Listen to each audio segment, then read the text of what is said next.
Welcome back to Sleepless History. I am so glad you are here with me. If you are new to the channel, welcome. You have found a place where history is told not as a series of dramatic battles and crashing events, but as a long, unhurried walk through time. A place where the past becomes something comfortable, something warm, something you can close your eyes to and simply drift alongside. Tonight, we are going somewhere ancient, somewhere that most people have only half heard of, a name that flickers at the edge of memory like a candle in a dark room. Tonight, we travel to a civilization that predated the might of Rome, that shaped the very foundations of what we think of as Western culture, and yet somehow managed to fade so quietly from history that many people today could not tell you anything about them beyond the vague sense that they existed somewhere in Italy a long time ago. Tonight, we tell the story of the Etruscans. The Etruscans were a people who left behind an enormous amount. Tombs and temples, frescoes and bronze work, cities and harbours and roads, and yet they remain, even now, one of the great enigmas of the ancient world. So, settle in, adjust your pillow, let your body grow heavy, and let me take you back, slowly and gently, to a time before Rome was anything more than a cluster of mud huts on 7 hills, to a world painted in ochre and cobalt blue, scented with roasting meat and pine resin and the sea. If you enjoy tonight's story or learn something new, please don't forget to like the video and subscribe. It helps this channel grow and ensures I am able to continue creating these quiet spaces for you. Chapter 1. The Enigma of Origins. Close your eyes and imagine a landscape, not a dramatic one, not jagged mountains or vast deserts, something softer, something green and golden and ancient feeling even before you know its age. You are standing somewhere in the middle of the Italian peninsula, in that broad, generous stretch of land that runs from the Tiber River in the south to the Arno River in the north, and from the Apennine Mountains in the east to the long shimmering coastline of the Tyrrhenian Sea in the west. This is a landscape of rolling hills, each one curving into the next, like the slow breathing of a sleeping giant. The hills are covered in forests of ilex and chestnut and cork oak, broken here and there by open meadows where cattle graze with patient, unhurried calm. Beneath your feet, if you could look through the layers of soil and time, you would find something remarkable. The bedrock here is tufa volcanic stone, soft enough to cut with iron tools, pale grey or greenish-yellow in colour, formed from the compressed ash of eruptions that happened millions of years ago. This tufa is everywhere in Etruria, as this region was once known. It is in the cliffs that drop suddenly from plateaus above river valleys. It is in the stone of ancient walls and tombs. It is the very material from which an entire civilization carved its most intimate spaces. The lakes here are dark and quiet: Lago di Bolsena, Lago di Bracciano, Lago di Vico, perfectly circular volcanic craters filled with still water that reflects the sky like polished obsidian. Around them, the land hums with something old, a stillness that is not absence, but presence, the presence of everything that has happened here, layer upon layer, stretching back beyond written memory. To the west, if you walk far enough through the oak forests and across the rolling tufa plains, you reach the coast. The Tyrrhenian Sea named, as it happens, after the Etruscans themselves, who the Greeks called the Tyrsinoi, or the Tyrrheni. This sea is not the brilliant turquoise of postcards, but something deeper and more variable, shifting from steel blue to dark green, depending on the weather and the season. It has good natural harbours here, small coves and river mouths where boats can shelter from the weather, and where there are good harbours, there are traders, and where there are traders, there is wealth, and where there is wealth, there is civilization. This is Etruria. This is where our story begins. But before we can tell the story of what the Etruscans did and who they were and how they lived, we have to grapple with a question that has occupied scholars for more than 2,000 years. A question so fundamental, so stubbornly unanswered, that it has given the Etruscans a reputation as one of history's great mysteries. The question is simply this: where did they come from? Now, you might think that is an easy thing to settle. After all, by the time the Etruscans appear clearly in the historical record roughly around the 9th and 8th centuries before the Common Era, though their roots go deeper, they are already a sophisticated and well-developed culture. They have cities, they have art, they have trade networks that stretch across the Mediterranean. They are not newcomers learning the ropes. They are a mature people in a mature place. Surely someone wrote down where they came from? Well, the ancient world had opinions, many of them, loudly stated and contradictory. The first great voice in this debate belonged to a Greek historian named Herodotus, who lived in the 5th century before the Common Era and is often called the father of history, though his critics sometimes called him the father of lies, which tells you something about how the ancient world felt about his work. Herodotus had a story to tell about the Etruscans, and it was a romantic one. According to Herodotus, the Etruscans were not originally Italian at all. They were migrants from Lydia, a kingdom in western Anatolia, what we would today call western Turkey, not far from the coast of the Aegean Sea. The story went like this. Lydia had suffered a terrible famine, one that dragged on for 18 years with no end in sight. The king of Lydia, a man named Attis, decided that the only solution was to divide his people in two. Half would stay in Lydia, the other half would sail away to find new lands and new fortune.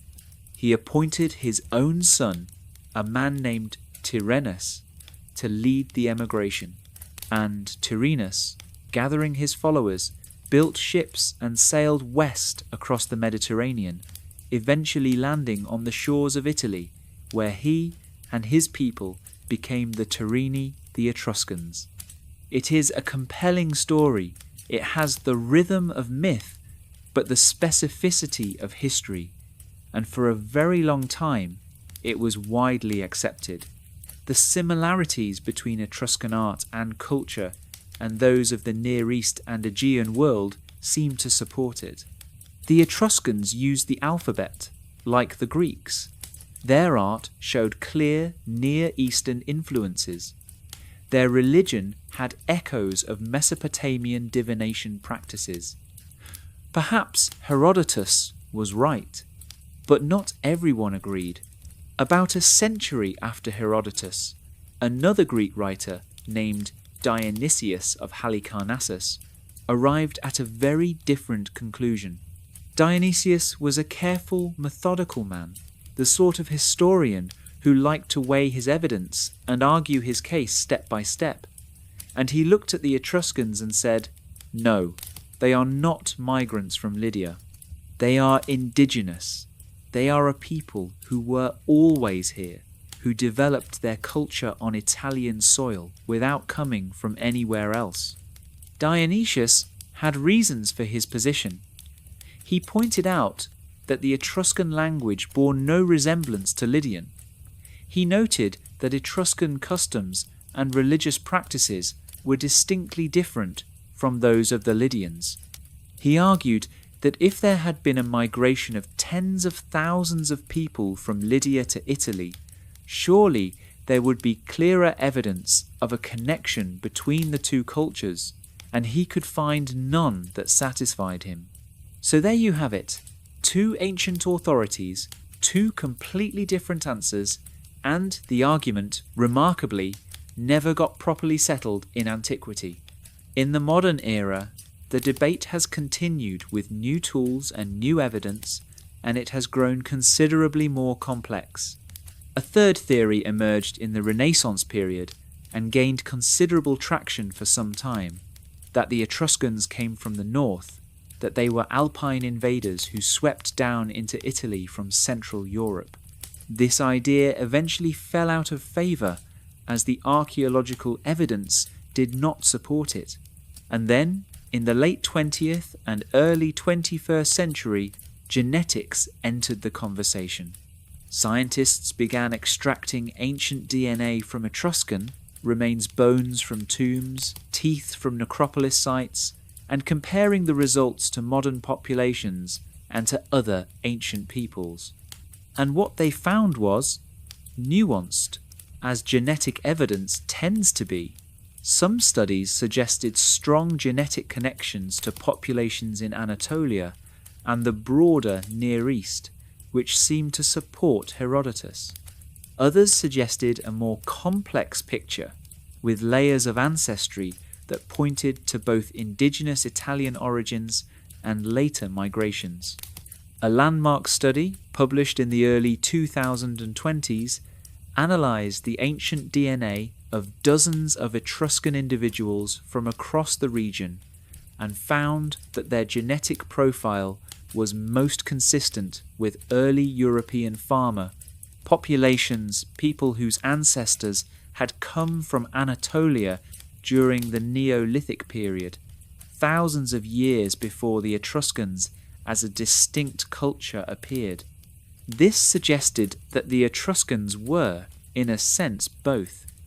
They had Near Eastern origins if you looked back far enough, but those origins were so ancient that by the time we can call them Etruscans, they had been in Italy for millennia. Dionysius, in other words, may have been closer to right than Herodotus, or both may have been partly right, or the question itself may be the wrong one to ask, because it assumes that peoples have single, clean origins, rather than the messy, layered, complicated histories that genetics keeps revealing. But here is what makes all of this so quietly fascinating and so appropriate for a long, drowsy evening of contemplation. Even with DNA and archaeology and 2,000 years of scholarship, we still do not know for certain. The Etruscans remain, at their very foundation, a mystery, and there is something beautiful in that. Something that mirrors the way the past always slips a little bit out of our grasp, no matter how hard we reach for it. Now, there is one other piece of this mystery that I want to spend some time with before we move on, because it is perhaps the most haunting piece of all, and that is the language. The Etruscan language is, by any measure, one of the great puzzles of ancient linguistics. It is not Indo-European, it is not Semitic, it does not belong to any known language family except its own. There are a small number of languages that linguists call language isolates languages, with no demonstrable relatives, no cousins, no ancestors that can be identified, and Etruscan is one of the most significant ancient examples. What makes this particularly strange and particularly maddening for scholars is that Etruscan is actually not undeciphered. We can read it. The Etruscan alphabet was derived from a Greek colonial alphabet, specifically one used by the Euboean Greeks, who established trading colonies in southern Italy and on the island of Ischia around the 8th century before the Common Era. The Etruscans encountered this alphabet, adopted it, modified it slightly to suit the sounds of their own language, and began writing with it. Their letters are clear and legible. We know what they say phonetically, but knowing how to pronounce the words and knowing what the words mean are two very different things.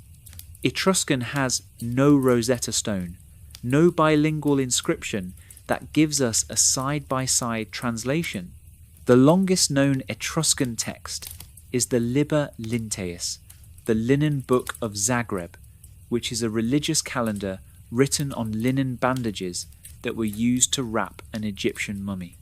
How those bandages ended up in Egypt and then in Croatia is a fascinating story in itself, but the text itself, while physically preserved, is still only partially understood because it is a liturgical document full of technical religious terminology that has no parallel in any other language. What we do have is a corpus of roughly 10,000 Etruscan inscriptions, a number that sounds impressive until you realize that most of them are very short. Many are funerary inscriptions that follow the same basic formula: a person's first name, their family name, their parents' names, sometimes their age, sometimes their titles. From these, we have learned a good deal about Etruscan naming conventions, about their society's structure, about the fact that women had both personal names and family names, a remarkable distinction in the ancient world and one that speaks to their elevated status. We have also learned some vocabulary through careful comparison with Latin and Oscan words that were borrowed from Etruscan, through a small number of bilingual texts, and through context. We know words for gods and goddesses. We know words for numbers, though scholars argue about exactly which numbers correspond to which words. We know words for family relationships, for ceremonial objects, for the phases of the moon. But the deeper fabric of the language, its grammar, its full vocabulary, the way its sentences work, and what they mean remains largely closed to us. Think about what that means for a moment as you let yourself relax and drift. There are thousands of inscriptions carved into stone all across Tuscany and beyond. They line the walls of tombs. They are painted on pottery. They are scratched into the backs of bronze mirrors. All of those words, all of those voices reaching out across 2,500 years, and we can hear the sounds but not quite grasp the meaning. It is like listening to a song in a language you almost know you catch a word here, a phrase there, and the melody is clear and beautiful, but the full sense of it floats just beyond your reach.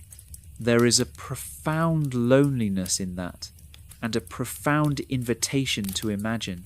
The Etruscans called themselves the Rasna, or possibly the Razana. We are not entirely sure of the exact pronunciation, but the sense of it is something like the people, just the people, a self-description of breathtaking simplicity.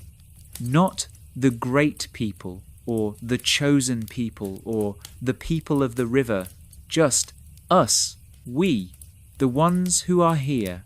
The Greeks called them the Tyrsenoi, or Tyrrheni, and from that name came the Tyrrhenian Sea.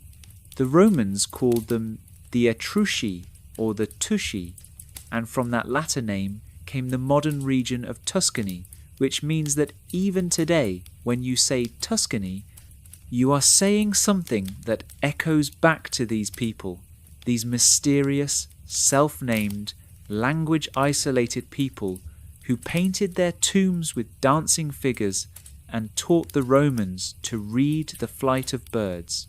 That name, Tuscany, is the Etruscans' most lasting whisper into the present.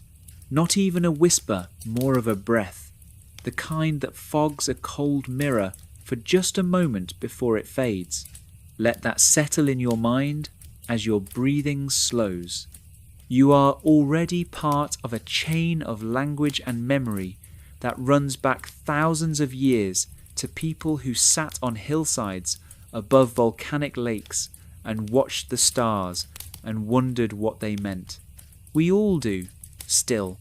Before we leave this chapter of Origins, however, there is one more thread to pull gently, because it opens a window onto the earliest recognizable ancestors of the Etruscans, a culture that most people have never heard of, but which archaeology has revealed as the crucial bridge between prehistory and the fully formed Etruscan civilization we have been discussing. That culture is called the Villanovan. The name comes from a small village near Bologna in northern Italy, Villanova, where, in the 1850s of the Common Era, a landowner named Count Giovanni Gozzardini began excavating a series of burial sites and found something unexpected. The burials were unusual.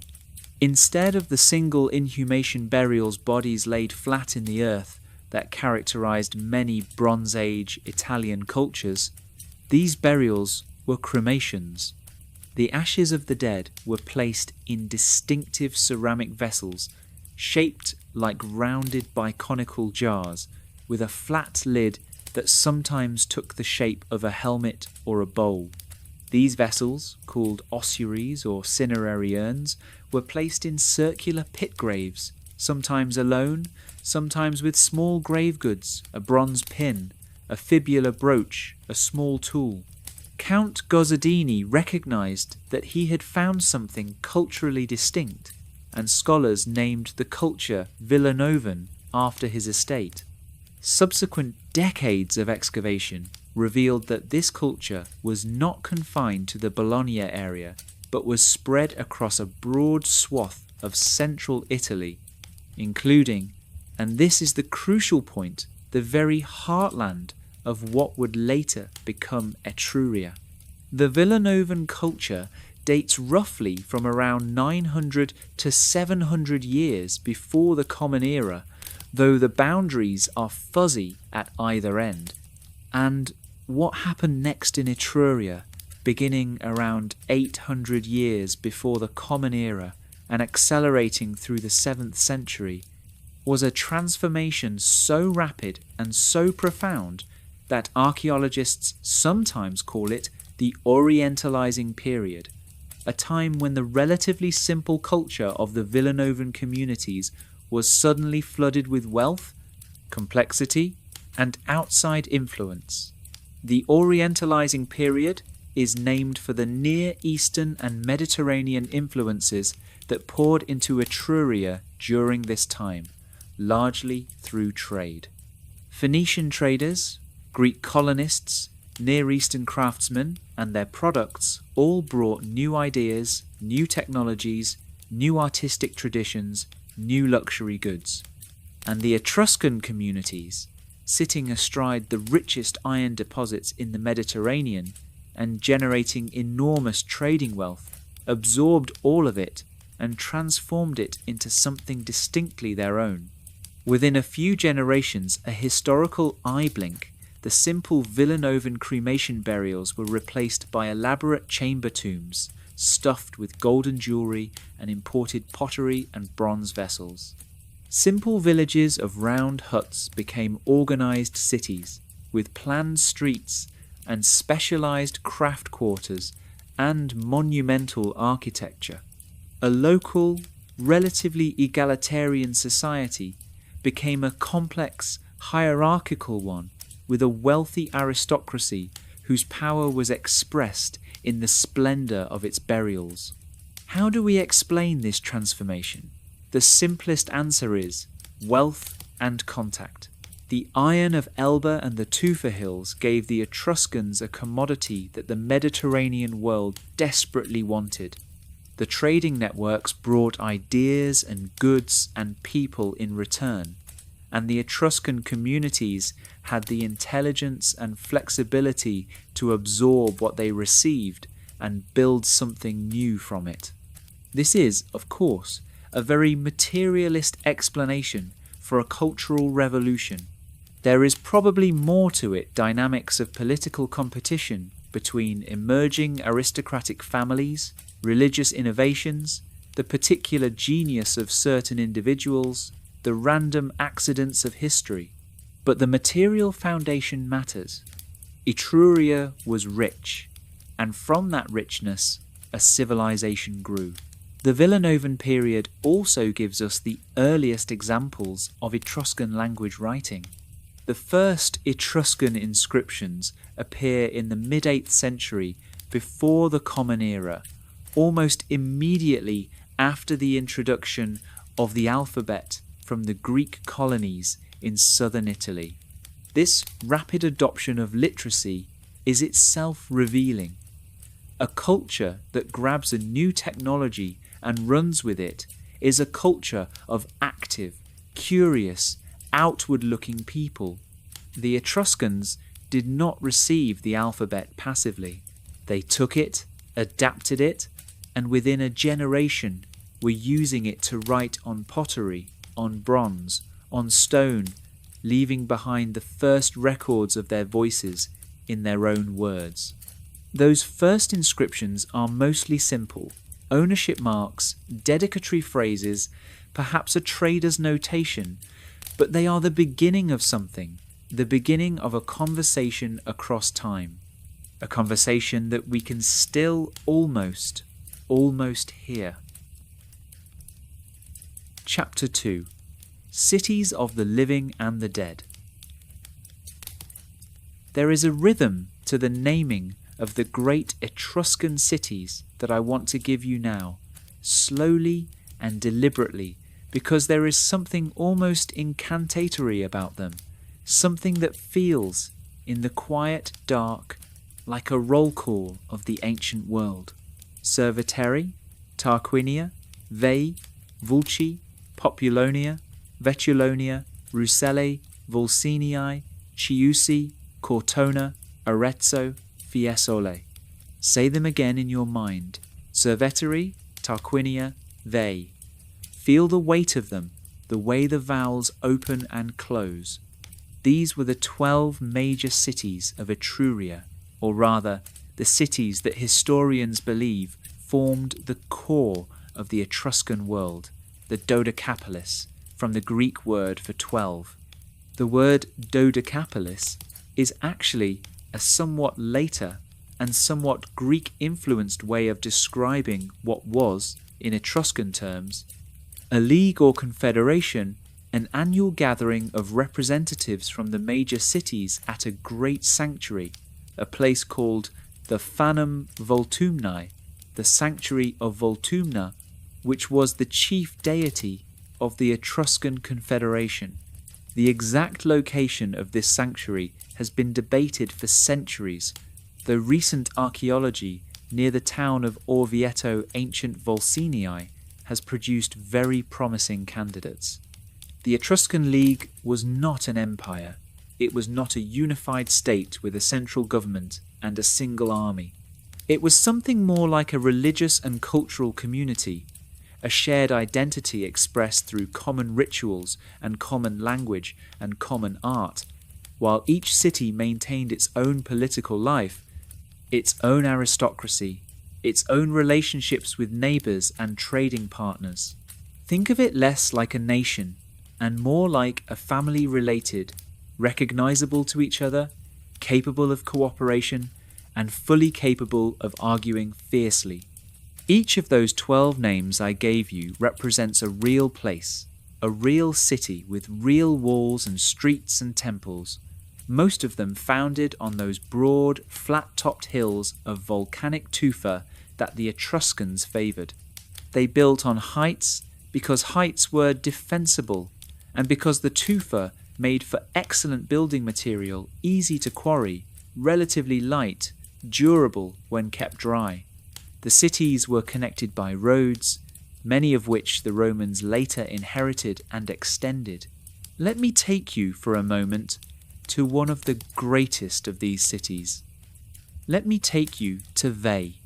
Veii, in Etruscan, probably something like Veos or Veia, sat on a large tufa plateau about 15 kilometers north of Rome, surrounded on three sides by deep river valleys that made it naturally fortified.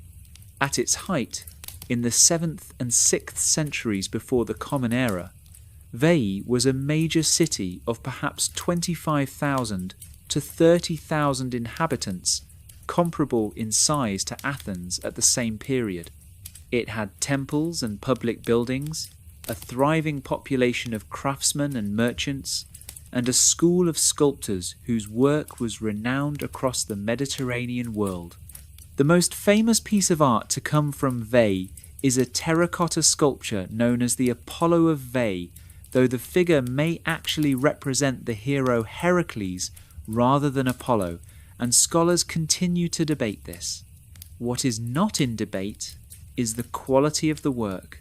It is a life-sized figure, about 175 centimeters tall, striding forward with an energy and a dynamism that feels almost shockingly modern. The face wears an archaic smile, that distinctive, slightly unsettling grin that you also see on early Greek sculptures. A smile that is less about happiness and more about the divine confidence of a being who knows something you do not. The body is muscular and taut, the drapery falling in sharp, stylized folds. It was made around 500 to 490 years before the Common Era, and it was created by a sculptor whose name we actually know, Vulca of Veii. Vulca of Veii, a real Etruscan artist, named, remembered across 2.5 millennia. The Romans were so impressed by the artisans of Veii that, according to tradition, they commissioned Vulca himself to create the cult statue of Jupiter for the great Capitoline Temple in Rome. This is remarkable Rome, in its early centuries turning to Etruria for its finest artistic work. But Veii's story has a dark ending, and we will come to it in time.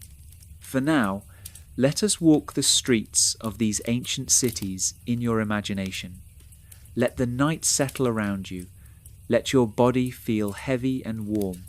Etruscan cities were laid out with a deliberate plan, and this is something that often surprises people who associate careful urban planning with the Romans. But the Romans learned their planning from the Etruscans.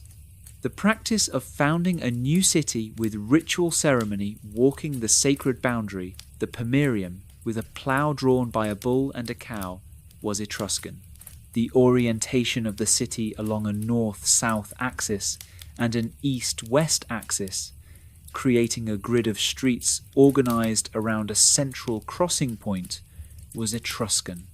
Even the word for the main north-south road, the Cardo, has possible Etruscan roots. The houses of wealthy Etruscans were arranged around a central courtyard, an open space in the middle of the house that admitted light and air and served as the social and functional heart of the home. Sound familiar? This is the atrium, a Latin word that is itself possibly derived from the Etruscan language. The Romans adopted the atrium plan so completely, so naturally, that it became the definitive form of the Roman house, and through Roman influence it echoed forward into Renaissance architecture and beyond. Think of all the grand entranceways, all the columned halls and open central spaces you have ever walked through. They reach back, through Rome, to Etruria.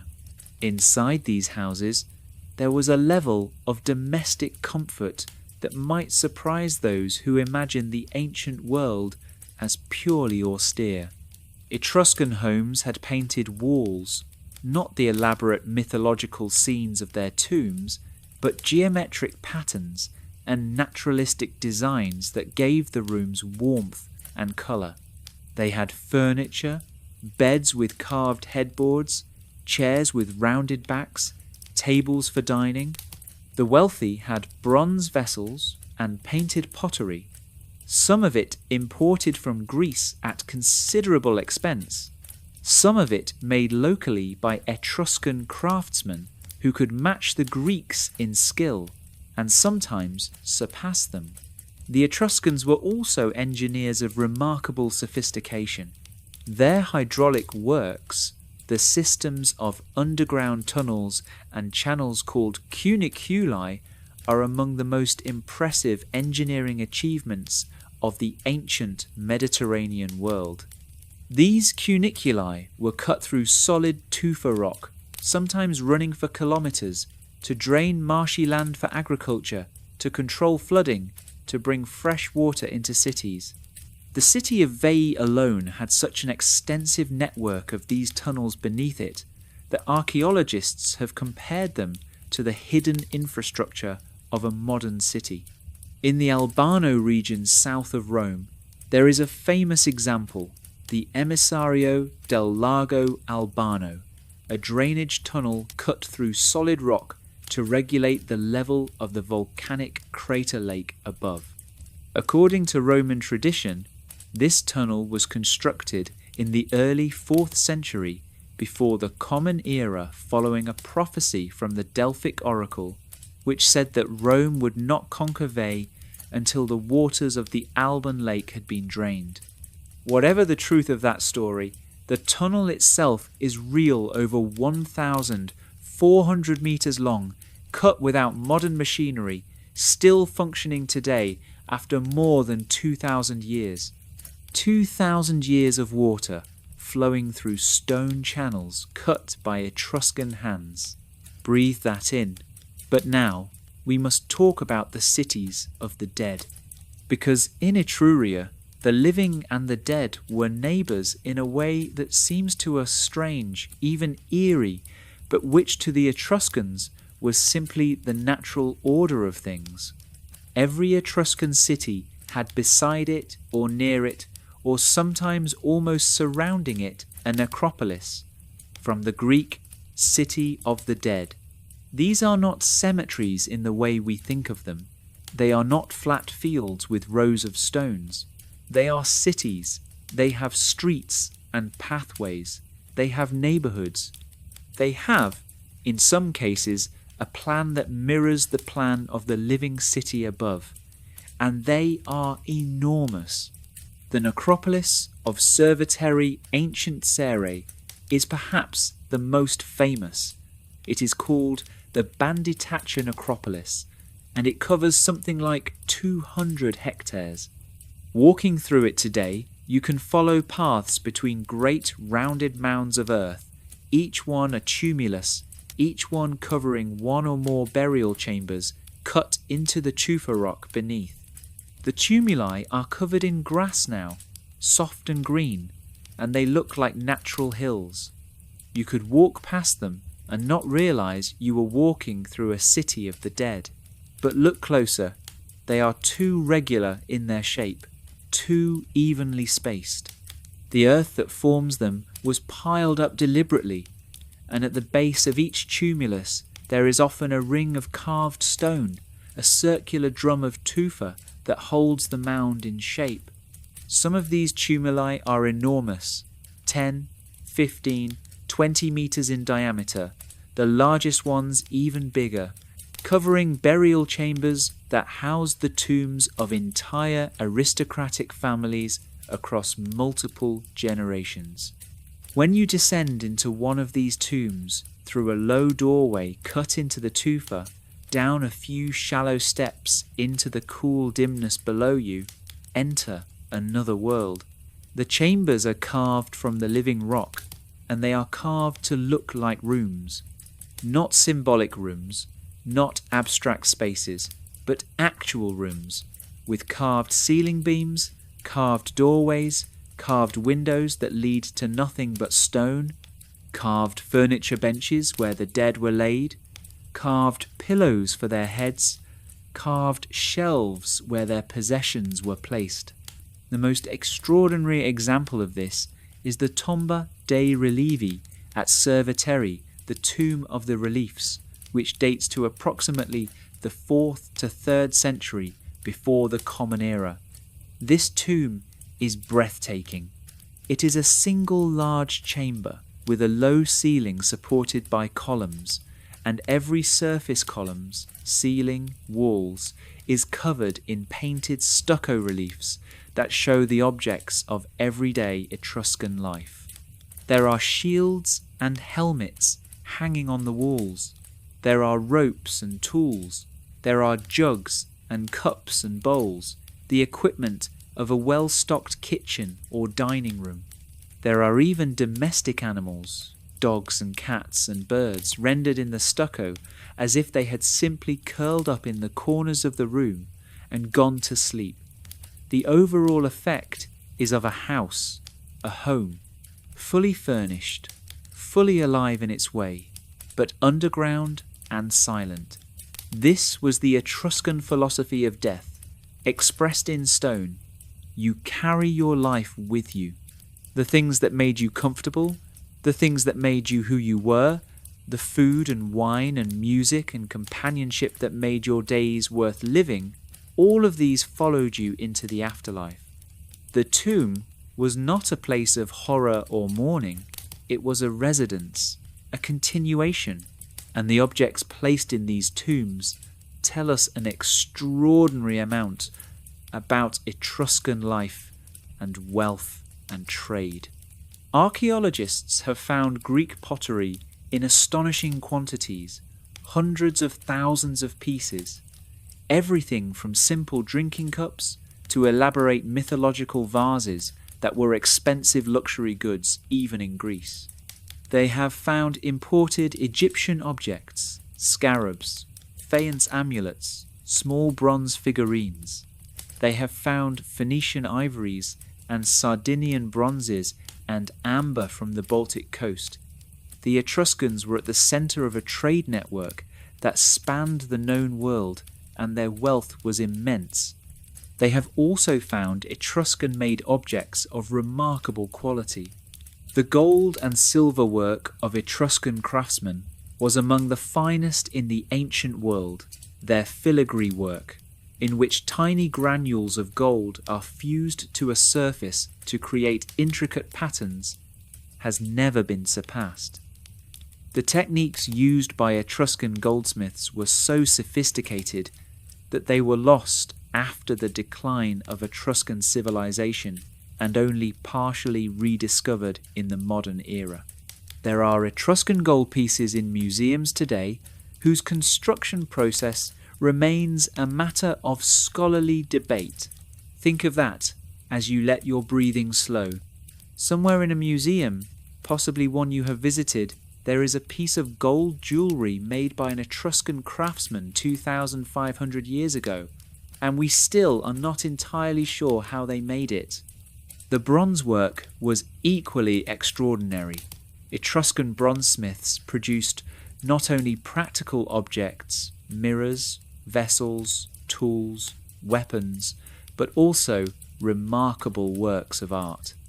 The Chimera of Arezzo, found in the 16th century of the Common Era and now in Florence, is a bronze sculpture of the mythological fire-breathing monster lion body, goat head growing from the back, serpent for a tail that is one of the masterpieces of ancient art.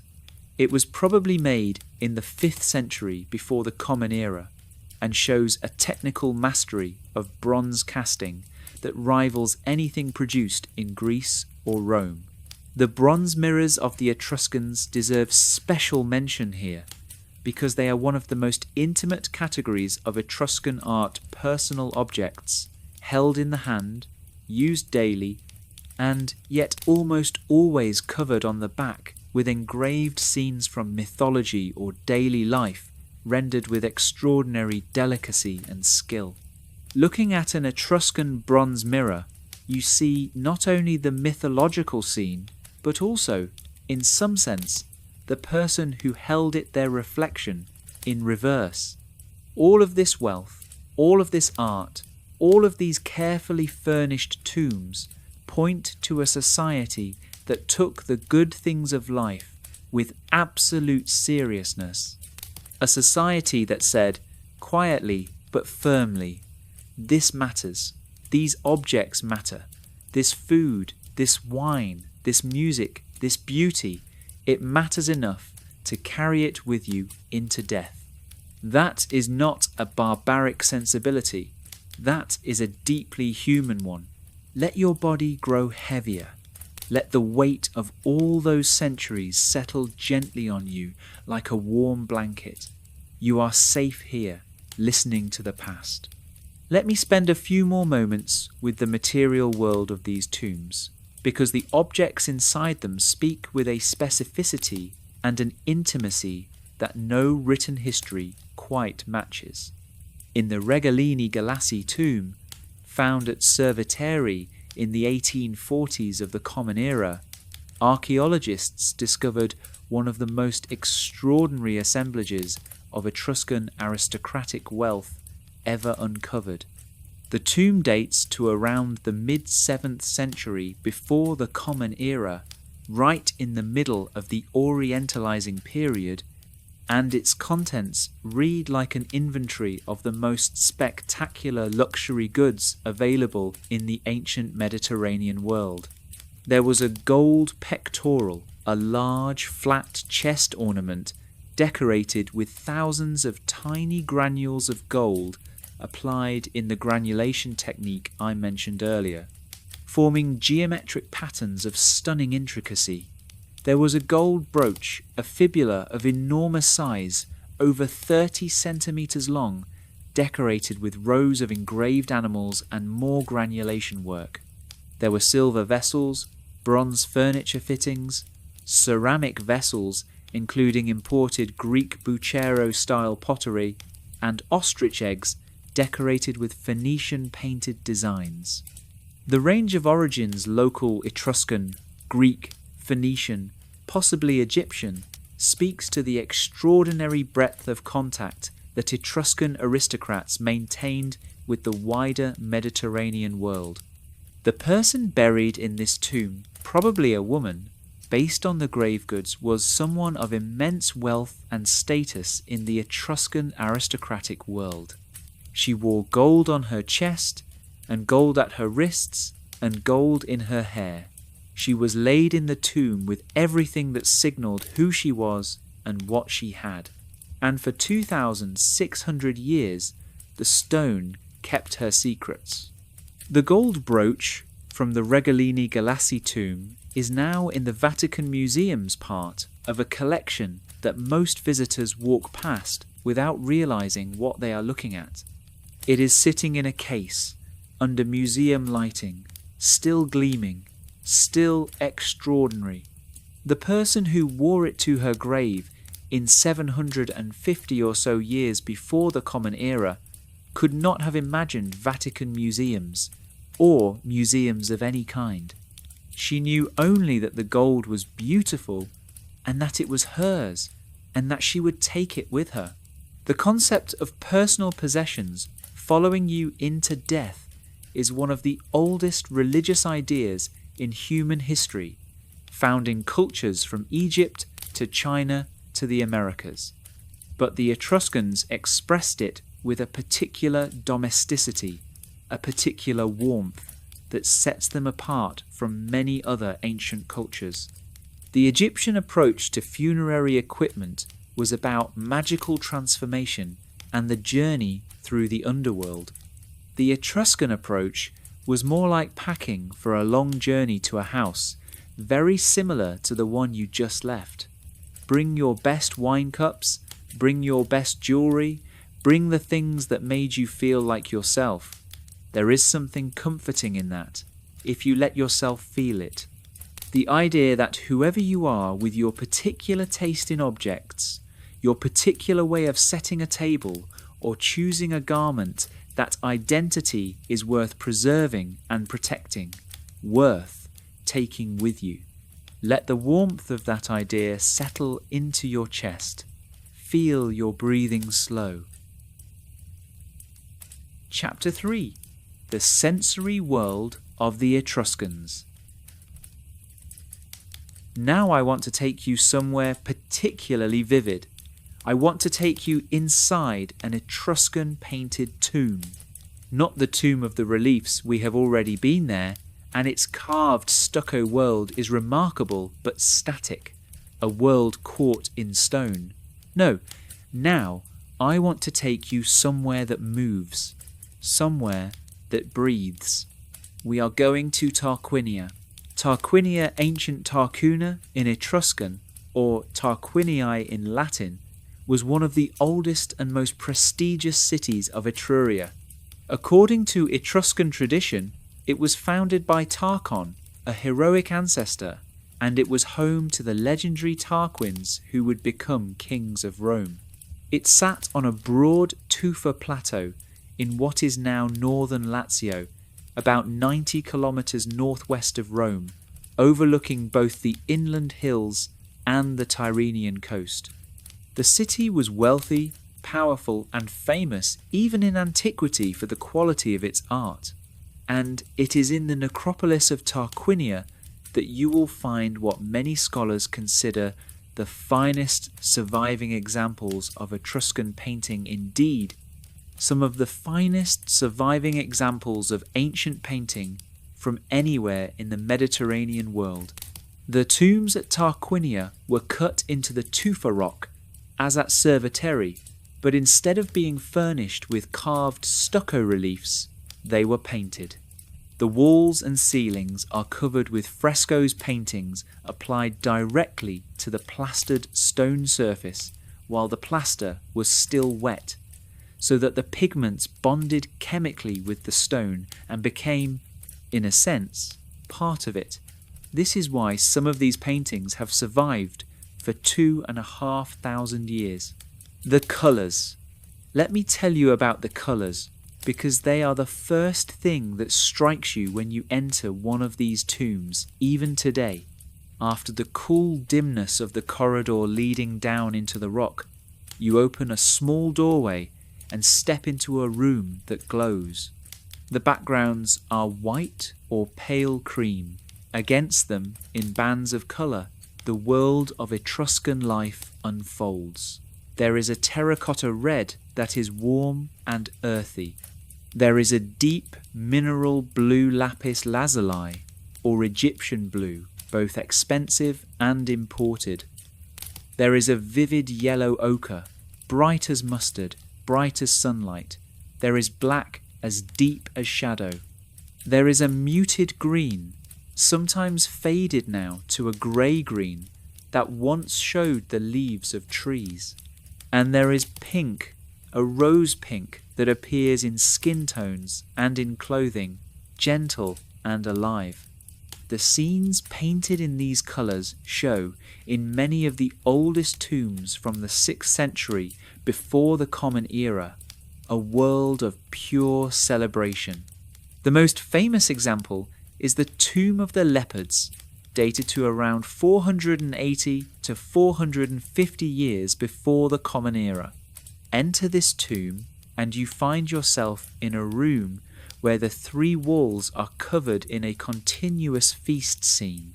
Along the back wall, reclining on cushioned couches, are 3 couples, men and women together, side by side, sharing the same couch, sharing the same meal.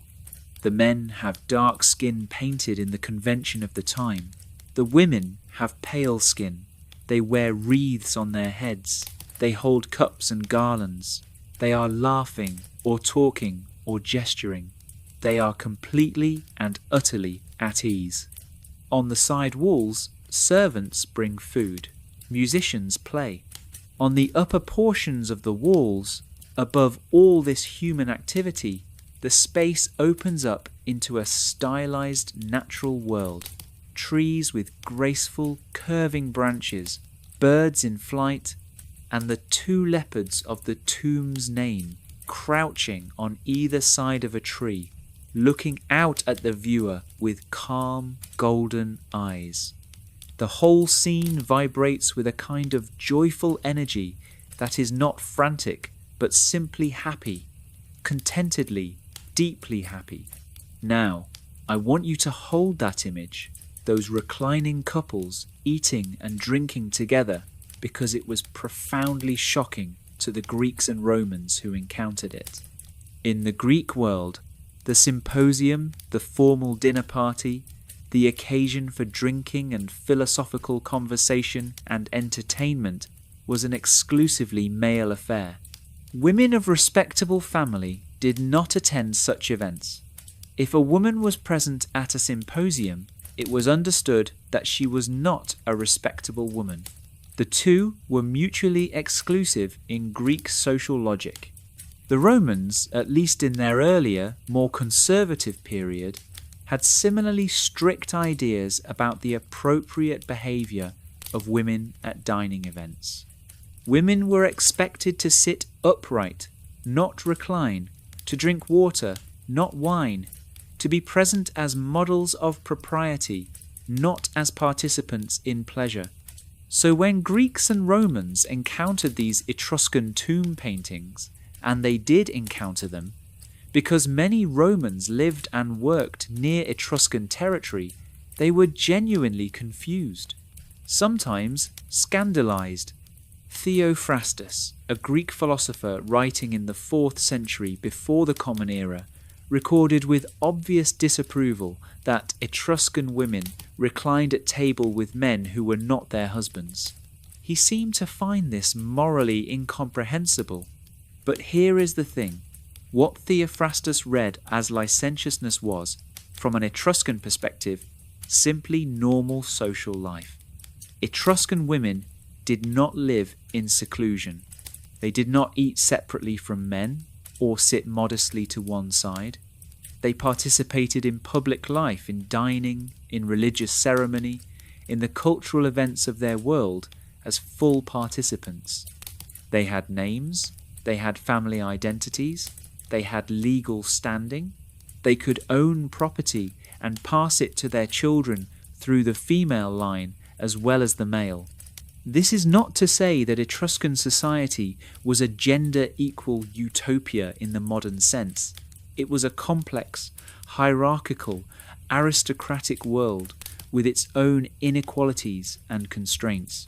But compared to the Greek and Roman worlds that surrounded it, the status of women in Etruscan society was strikingly elevated.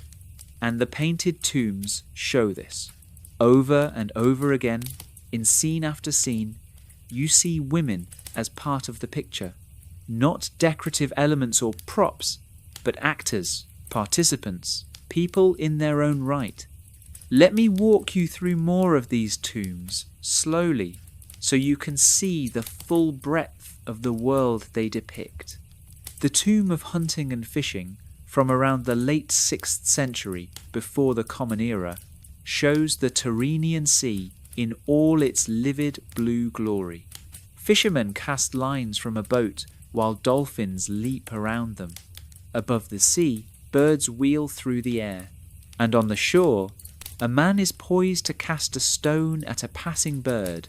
A simple, human moment of impatience or playfulness, 2,500 years old, completely recognizable.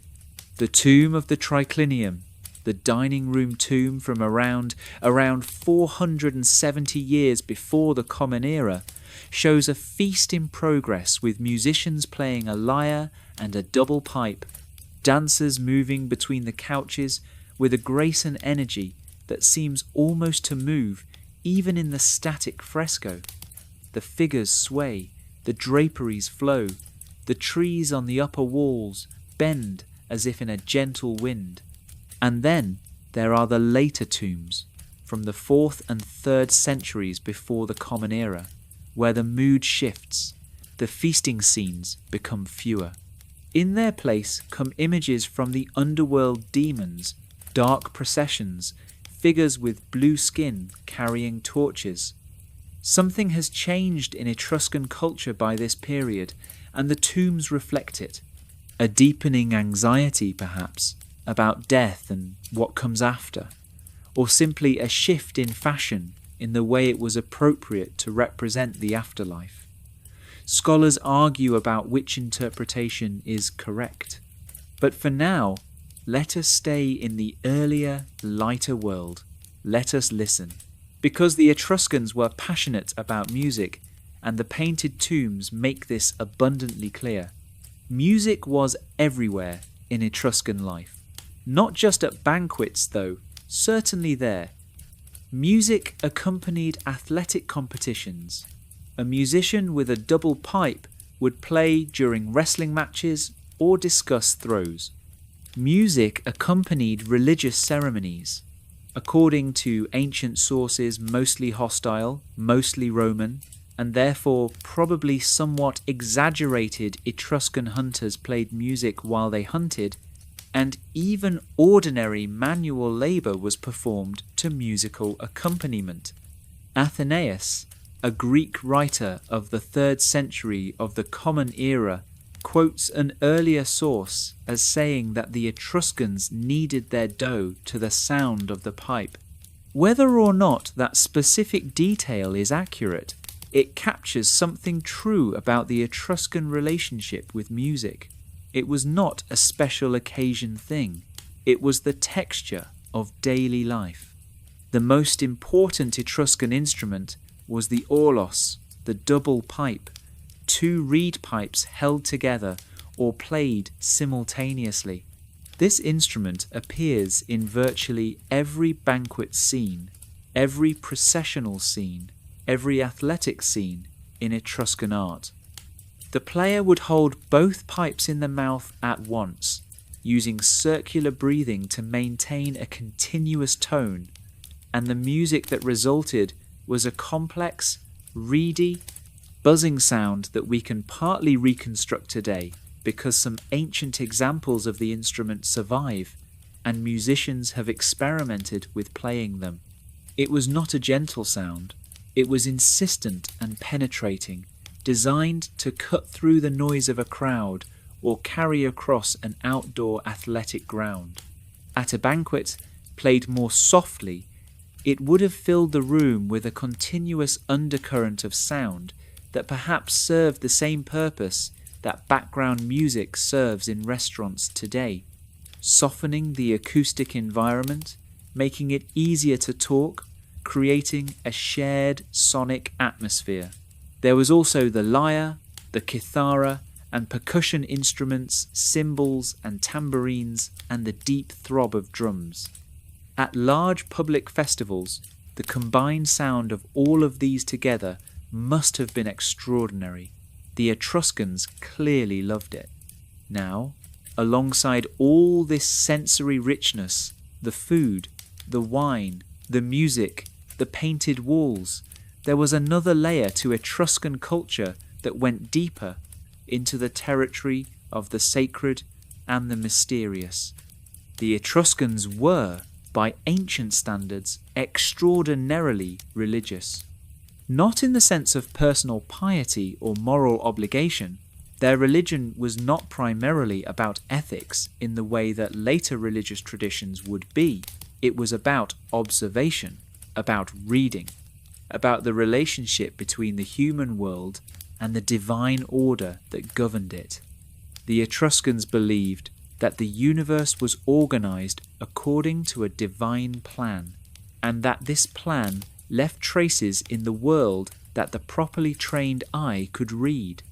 They called the body of knowledge about how to read these traces the Etrusca disciplina, the Etruscan discipline, or teaching. It covered 3 main areas. The first was haruspicy, the art of reading the entrails of sacrificed animals, particularly the livers of sheep, to determine the will of the gods and predict the future. This was not unique to the Etruscans. Similar practices existed in Mesopotamia, but the Etruscans elevated it to a highly sophisticated science with its own professional practitioners, the haruspices, who were trained in dedicated schools and whose services were in demand across the ancient world. Even Rome, which eventually absorbed and suppressed so much of Etruscan culture, continued to employ Etruscan haruspices for centuries because their reputation was irreplaceable. The bronze sheep's liver found at Piacenza in ancient Etruria's northern margins is one of the most fascinating objects from the ancient world. It is a life-sized model of a sheep's liver made of bronze, with its surface divided into sections, each section marked with the name of a deity. It was almost certainly a teaching tool used to train young haruspices in how to map the divine regions onto the liver of a real animal. When you hold it in your imagination and consider what it represents, a systematic map of the divine cosmos, projected onto the anatomy of a sacrificed animal, it is both strange and deeply coherent. The universe and the body as mirrors of each other. The second area of the Etruscan discipline was the study of lightning and thunder brontoscopy. The Etruscans believed that lightning was sent by specific gods for specific purposes, and that the direction from which it came, the place where it struck, and the time at which it appeared all had precise meanings that a trained practitioner could interpret. They divided the sky into 16 regions, each governed by a particular deity, and a lightning bolt originating in each region had a different significance. The god most associated with lightning in Etruscan religion was Tinia, the equivalent of Jupiter or Zeus, and the most powerful thunderbolts, those that could not be deflected or propitiated, were his to hurl. But other deities also wielded lightning of various types, some benevolent and some destructive. Imagine standing on a hilltop in Etruria on a summer night, watching a thunderstorm move across the Tyrrhenian Sea toward the coast. The sky flares white and then dark again. The thunder follows, rolling across the hills, and somewhere near you, perhaps, a haruspec stands watching with practiced eyes, noting the direction of each bolt, its colour, its intensity, beginning the process of interpretation that will tell the community what the gods intend. There is something deeply human in that the desire to find meaning in the violence of nature, to believe that chaos has an author who can be read. The third area of the Etruscan discipline concerned the life cycle of history itself, the doctrine that the world was organized into ages or secula, and that the Etruscans had been assigned a fixed number of these ages, after which their civilization would end. The exact number varied in different accounts, but the core idea was that time itself was bounded and predictable, that history had a shape that the gods had determined and that the wise could calculate. This is a remarkable idea, a civilization that incorporated into its own religious doctrine the certainty of its eventual end. Not as a catastrophe to be feared and avoided, but as a fact to be acknowledged and, in some sense, worked with. We know we will end, we know the number of our years, and we will use them well. There is a strange peace in that, if you let yourself sit with it, a kind of acceptance that most of us struggle to find. The Romans found the Etruscan discipline so valuable that even as they conquered and absorbed Etruscan territory, they continued to send their own young nobles to Etruria to be trained in haruspicy. Livy and other Roman writers describe Etruscan soothsayers being consulted before major military campaigns. The Roman state maintained a college of haruspices well into the imperial period. The Etruscan spiritual tradition was, in some ways, the most durable thing about them. Let me spend a little more time with the Etruscan divine world, because it is rich and strange and worth exploring slowly. The Etruscan pantheon was extensive and complex, absorbing influences from Greece and the Near East, while maintaining a distinctly Etruscan character.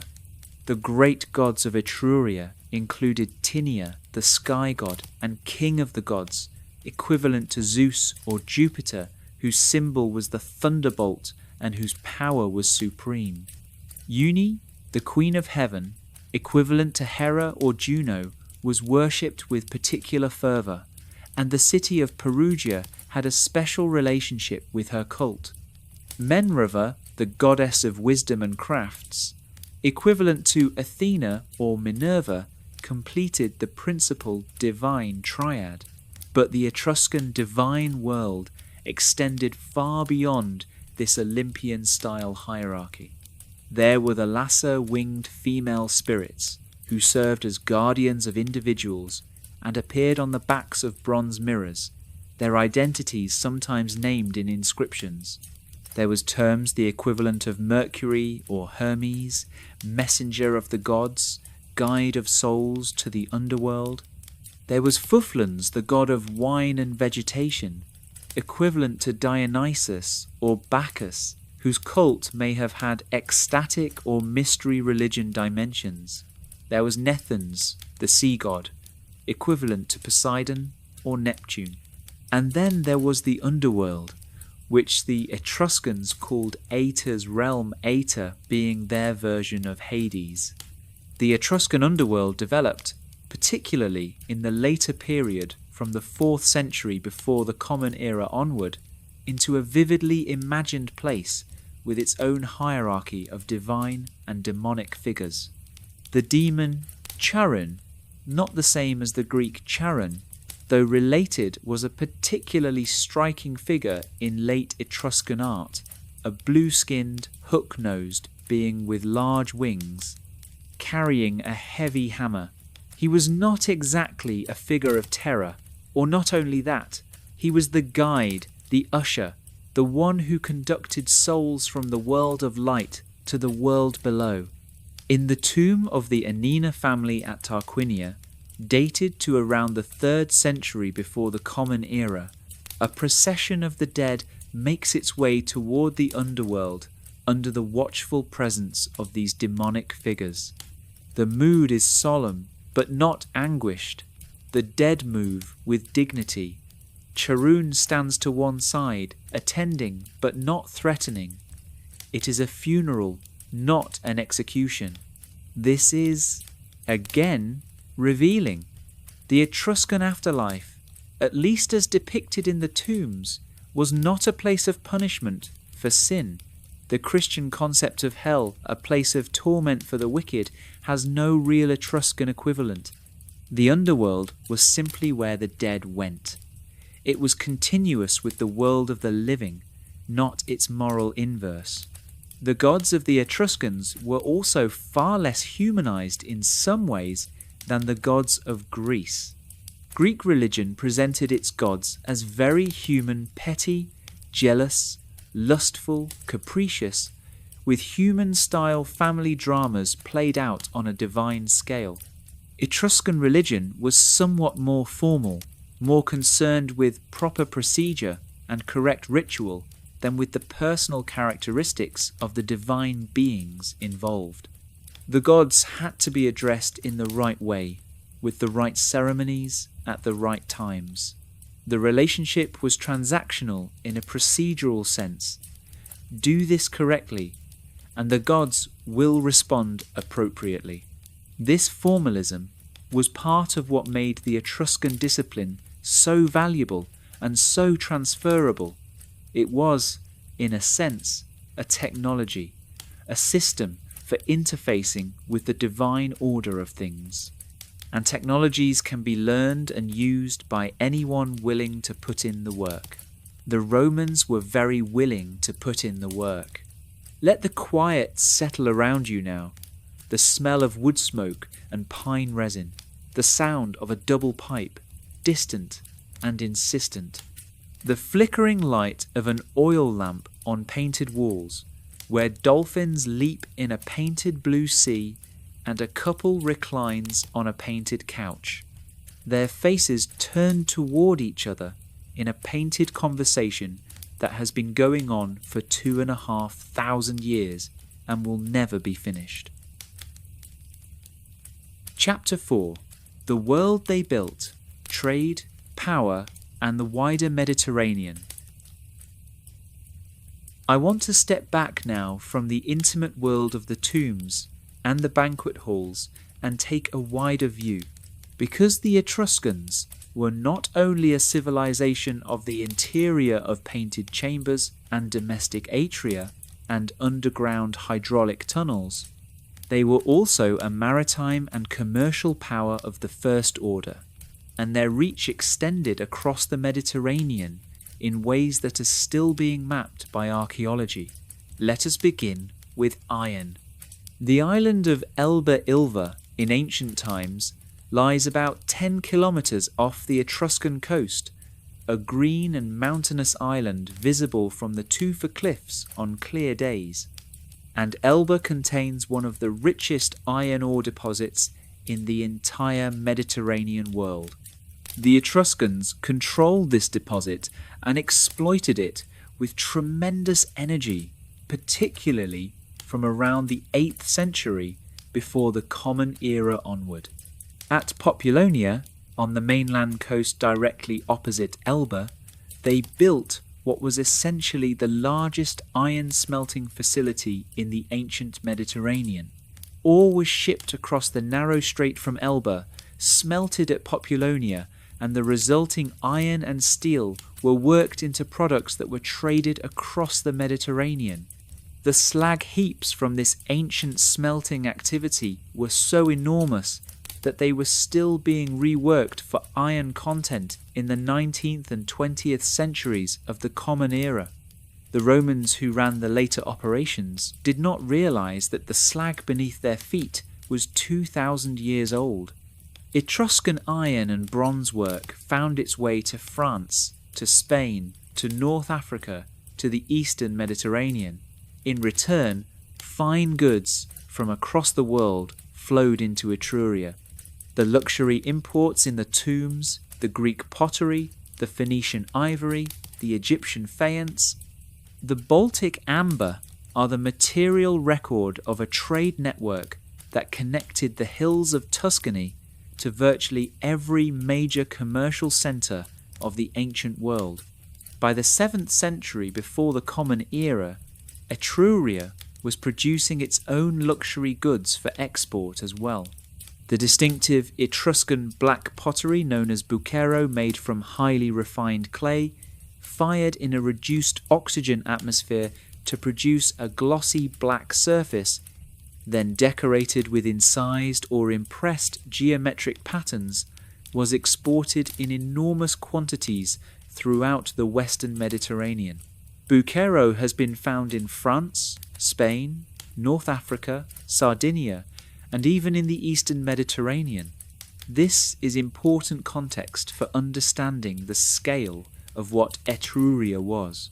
This was not a provincial backwater. This was one of the most economically dynamic regions in the Mediterranean world, producing and consuming luxury goods on a scale that rivaled and sometimes surpassed its more famous neighbours. The Etruscans also established colonies. Capua, in Campania to the south, was an Etruscan foundation and, for a time, one of the largest and wealthiest cities in Italy. Felsina, modern Bologna, was an Etruscan city in the Po Valley to the north. Marzabotto, near modern Bologna, is one of the best preserved examples of planned Etruscan urban settlement anywhere, with its streets laid out in a perfect grid and its foundations still visible today. The Etruscan cultural sphere, at its maximum extent, covered a significant portion of the Italian peninsula, with influence extending even further through trade. And through all of this, the relationship with the Greeks deserves particular attention, because it was both the most productive and the most contentious relationship in Etruscan history. The Greeks and the Etruscans were, in many ways, the two dominant powers of the Western Mediterranean during the 7th and 6th centuries before the Common Era. They respected each other. They traded with each other. They influenced each other's art and religion and material culture in deep and lasting ways, and they competed ferociously. The Greek colonies in southern Italy, a region the Greeks themselves called Magna Graecia, Great Greece, and on Sicily, were wealthy and powerful, and they were not always comfortable with Etruscan commercial dominance further north. The Phocian Greeks, who had established a colony at Massalia, modern Marseille in southern France, were directly competing with Etruscan merchants for the trade routes along the French and Spanish coasts. This competition culminated in the Battle of Alalia, around 540 years before the Common Era, a naval engagement off the coast of Corsica, in which an Etruscan and Carthaginian fleet confronted a Phocian Greek fleet. The battle was, by most accounts, a tactical victory for the Greeks. They drove off the larger fleet, but a strategic victory for the Etruscans and Carthaginians, because the Greeks suffered such heavy losses that they were forced to abandon their colony on Corsica and retreat to the Italian coast. Etruscan and Carthaginian dominance in the western Tyrrhenian Sea was confirmed. This alliance between Etruria and Carthage is worth dwelling on for a moment. It appears not to have been a formal treaty in the modern sense, but a commercial and military alignment born of shared interests. Both powers wanted to limit Greek expansion in the western Mediterranean. Both powers benefited from trade with each other, Etruscan metal goods and wine going south and east, Carthaginian luxury items and North African products going north and west. The alliance held, with varying degrees of warmth, for roughly 2 centuries. Meanwhile, in Rome, a city that was, for much of the 6th century before the Common Era, effectively an Etruscan city, a different kind of relationship was playing out. The tradition of the Roman kings is one of the most disputed topics in early Roman history, and the details are often impossible to separate from legend. But the broad outline is consistent across multiple ancient sources and is accepted by most modern scholars as reflecting a historical reality. Rome, in the late 7th and 6th centuries before the Common Era, was ruled by a dynasty of Etruscan kings. The Tarquins, Tarquinius Priscus, Tarquinius Superbus, and the possibly related Servius Tullius are the Etruscan monarchs of Rome. Their names preserve the Etruscan identity. Tarquinius simply means man from Tarquinia. According to Roman tradition, Tarquinius Priscus arrived in Rome from Tarquinia as a wealthy emigrant, gradually acquired political influence, and eventually seized the throne. His reign was characterized by major public works, the Circus Maximus, the Cloaca Maxima, the Great Sewer, and the foundations of the Capitoline Temple, all projects that bore the unmistakable stamp of Etruscan engineering and architectural ambition. The Cloaca Maxima deserves a moment of consideration because it represents one of the most enduring Etruscan contributions to Rome. This vast drainage system, cut through the Roman Forum to drain the low-lying marshy ground between the hills, was a feat of hydraulic engineering that transformed a mosquito-ridden swamp into habitable urban land. Its main channel was large enough for a boat to sail through, and it is still there, still functioning, still draining rainwater from parts of central Rome into the Tiber River. A 2,600-year-old sewer, built by an Etruscan king, serving a modern European capital. If you ever visit Rome and walk across the Forum, you are walking on ground that was drained and made habitable by Etruscan engineering. The city beneath your feet is, in a real sense, Etruscan bedrock. Tarquinius Superbus Tarquin the Proud was the last of the Etruscan kings, and according to Roman tradition, he was overthrown in 509 years before the Common Era following a scandal involving his son and the rape of a Roman noblewoman named Lucretia. The Romans established their republic in the aftermath of this expulsion, and the Etruscan monarchical period of Rome's history was over. But over is too clean a word. The truth was messier, slower, more interesting. The Etruscan community in Rome did not vanish with the expulsion of the Tarquins. There were Etruscan families, Etruscan merchants, Etruscan craftsmen living in Rome throughout the Republican period. The Vicus Tuscus, the Etruscan quarter, was a neighbourhood of Rome that preserved Etruscan identity for centuries. Etruscan religious specialists, the haruspices, were consulted by Roman magistrates routinely. Etruscan artistic styles and techniques continued to influence Roman art for generations. And up in Etruria itself, the cities continued. Tarquinia, Cerveteri, Chiusi, Arezzo, Cortona, they went on, building and trading and burying their dead in painted tombs and participating in the Etruscan League and speaking their untranslatable language. Life continued, but the political balance was shifting slowly and then more rapidly against them. The late 5th century before the Common Era brought the Gauls. Around 390 years before the Common Era, the exact date is disputed, a large force of Celtic peoples from beyond the Alps swept down into the Po Valley, destroying the Etruscan cities there and eventually sacking Rome itself. The Etruscans in the north took the brunt of this catastrophe. Felsina, Marzabotto, and the other Etruscan cities of the Po Valley were destroyed or heavily damaged. The northern arm of Etruscan civilization was effectively severed. The archaeological evidence for this destruction is stark. At Marzabotto, the carefully planned Etruscan city with its perfect grid of streets and its large sanctuaries and its thriving artisan quarters, excavations have found evidence of violent destruction, burnt layers, abandoned houses, skeletons in unusual positions suggesting people who died without receiving proper burial. A city that had been alive and busy was simply stopped, like a clock whose spring has broken.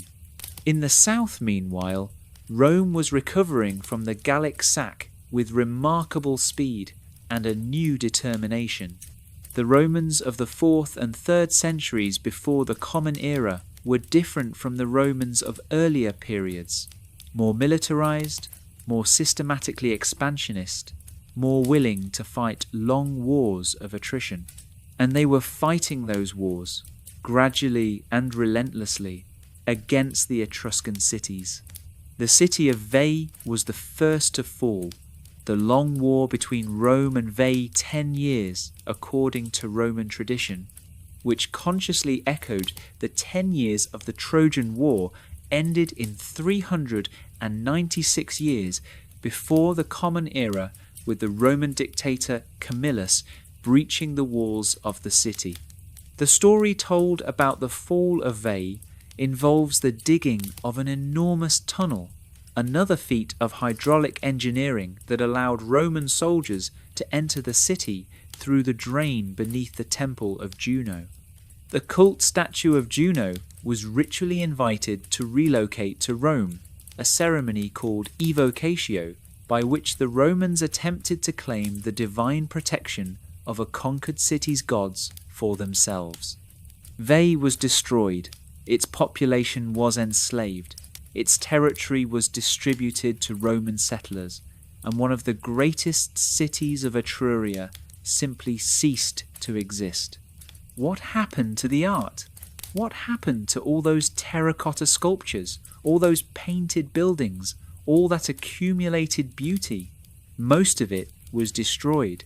The terracotta decorations of Veii's temples, the acroteria and antefixes and architectural revetments that once made its buildings dazzle, were smashed or buried when the temples burned.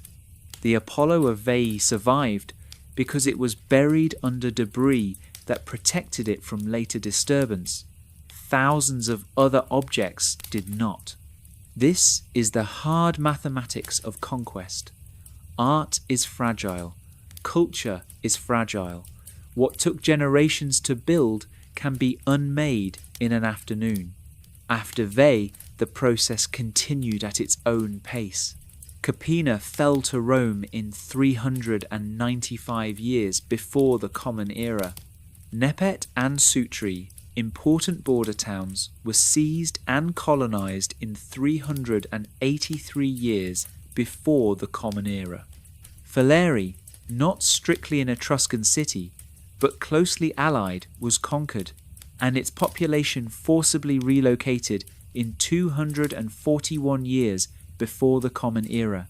The Etruscan heartland cities Cerveteri, Tarquinia, Volci, Volsinii negotiated their relationships with Rome variously.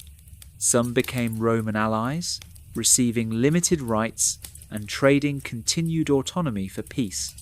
Others resisted and were punished. Volsinii ancient Velsna, modern Orvieto, or possibly a nearby site, was destroyed by Rome in 264 years before the Common Era following an internal revolt. Its population was relocated to a new site, the modern town of Bolsena on the shore of the lake, and the old city on its dramatic tufa cliffs was abandoned. Cerveteri had a complex relationship with Rome. It had been one of the first Etruscan cities to establish close ties with Rome. There is evidence of diplomatic contact going back to the 7th century before the Common Era, and it maintained a relatively cooperative stance. As Rome expanded, the people of Cerveteri received a partial form of Roman citizenship in the 4th century before the Common Era, but not the voting variety, which meant they had the obligations of citizenship without the political rights. It was a compromise, not a triumph. They were absorbed. Tarquinia resisted longer.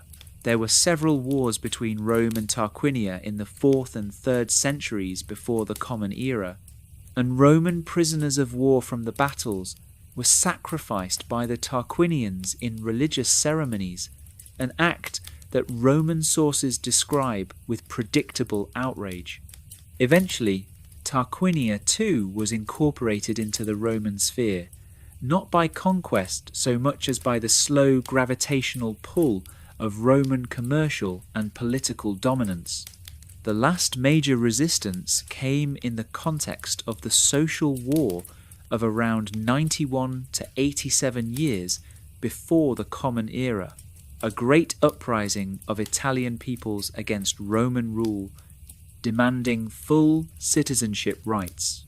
The Etruscans participated in this conflict, and their reward, along with all the other Italian peoples who had fought, was the extension of full Roman citizenship to all free inhabitants of Italy in 89 years before the Common Era. Full Roman citizenship.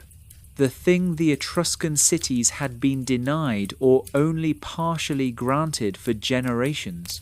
It was, in one sense, the final act of absorption. To be a full Roman citizen was to have surrendered the last formal distinction. You were no longer Etruscan, you were Roman. And yet, the Etruscan families continued. Their names appear in Roman records, sometimes Latinized, sometimes preserved, almost unchanged. The great aristocratic families of Etruria intermarried with Roman families and sent their sons to Rome to make careers in law and politics and the military. Maecenas, the great patron of the poets Virgil and Horace, the intimate friend of the Emperor Augustus, was of Etruscan descent and made no secret of it. He traced his ancestry to the Etruscan kings and wore his origins as a badge of distinction, even in the heart of the Roman world. Maecenas is a fascinating figure in this context. He was one of the most powerful men in Rome during the early imperial period, and yet he never sought the traditional Roman honours: no consulship, no military commands, no formal magistracies. He chose to remain an equestrian, a member of the wealthy middle rank, and to exercise his enormous influence through personal relationships rather than through formal office. Some scholars have seen in this a characteristically Etruscan quality, an indifference to Roman forms of status, a comfort with operating outside the official hierarchies. Others think it was simply personal temperament. Perhaps it was both. Others followed, and Rome and Etruria became, gradually and irrevocably, one thing. But here is the important thing, the thing I want you to hold in your mind as we move toward our final chapter. Rome did not erase Etruria, it absorbed it. It consumed it, yes, and in the consuming transformed it. But the things the Etruscans had built, the ways they had thought, the gods they had worshipped, the engineering they had perfected, the arts they had created, these things did not disappear. They flowed, like groundwater, through volcanic tufa into the foundations of what Rome would become, and through Rome into everything that came after. Chapter 5: The Roman Sunset and the Etruscan Legacy. Let me tell you about the toga. You know the toga. It is one of the most iconic garments in history, that sweeping length of heavy wool, draped and folded with elaborate care around the body, the symbol of Roman citizenship and Roman gravity, the official costume of the Republic and the Empire, the things senators wore and emperors were depicted in, and which appears in every schoolbook illustration of ancient Rome. The toga is Etruscan, not a version of it, not an inspiration. The actual toga, the specific wrapped garment with its specific method of draping, is derived from an Etruscan garment called the tabenna, a semicircular cloak that you can see clearly in Etruscan tomb paintings and on Etruscan bronze figurines, wrapped around the body in precisely the way that later became the Roman toga. The Romans took this garment, formalized it, made it the required dress of Roman citizens, and wore it for centuries. They knew where it came from. The Roman antiquarians who wrote about the origins of Roman customs routinely acknowledged Etruscan sources. Livy, who was a proud Roman patriot but also a careful historian, admitted that many Roman institutions had Etruscan roots. The triumph, the great ceremonial procession through Rome, when a victorious general returned from war, dressed in the costume of Jupiter himself, riding in a chariot drawn by white horses, was Etruscan. The fasces, the bundle of rods with an axe, the symbol of authority that Roman magistrates' attendants carried, was Etruscan. The ritual examination of animal entrails before any major state decision was Etruscan. The arch is Etruscan, not the principle of the arch that was known in Mesopotamia long before, but the systematic architectural use of the arch in monumental construction, the development of the true voussoir arch, with its wedge-shaped stones locking each other in place under load, the application of this technology to gates, to bridges, to aqueducts, to the defining visual vocabulary of Roman architecture, this tradition flowed through Etruria into Rome. The Roman alphabet is Etruscan, or rather, the Romans adopted their alphabet from the Etruscans, who had adopted theirs from the Greeks.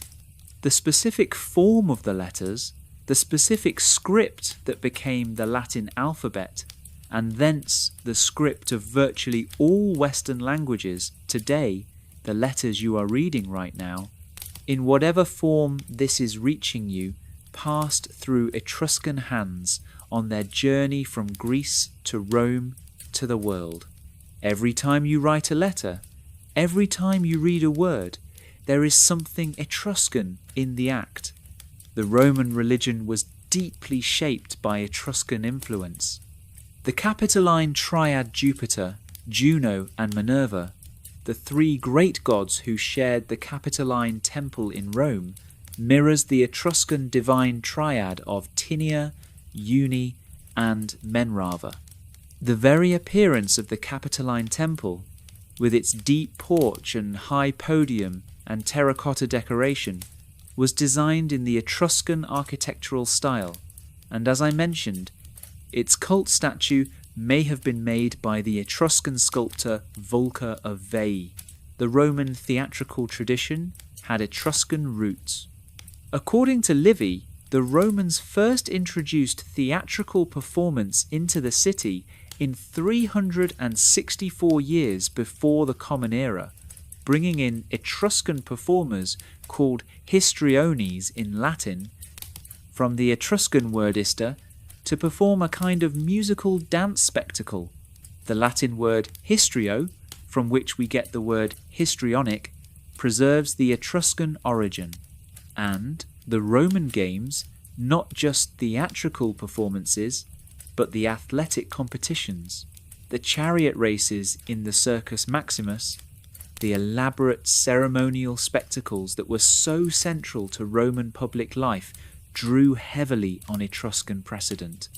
The Etruscans had their own tradition of athletic games associated with funerary ceremonies, games held in honour of the dead that combined athletic competition with music and feasting.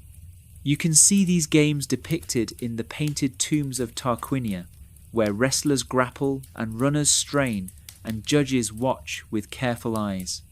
All of this is remarkable enough, but perhaps the most profound Etruscan legacy to Rome was something less tangible, a way of thinking about the relationship between the human and the divine.